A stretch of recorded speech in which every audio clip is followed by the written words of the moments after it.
बिहार में आज से शुरू हो रही है राहुल गांधी की वोट अधिकार यात्रा। सहस्राम से होगा वोट अधिकार यात्रा का आगाज।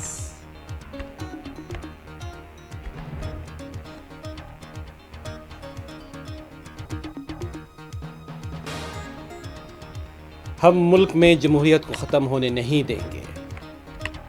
बिहार में वोट अधिकार यात्रा पर लालू प्रसाद यादव का बयान। तेजस्वी ने भी किया इजहार ख्याल।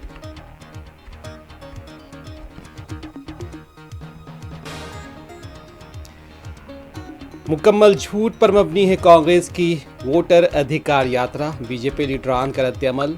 कहा राहुल गांधी संविधान बंदाम यात्रा की क़ियादत कर रहे हैं।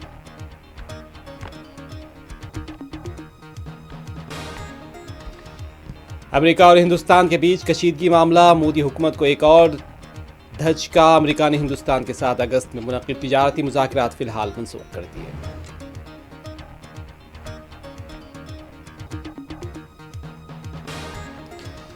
गजा में सहयूनी मजालिम के खिलाफ इजराइल समेत बरतानिया और स्वीडन में मुजाहरे।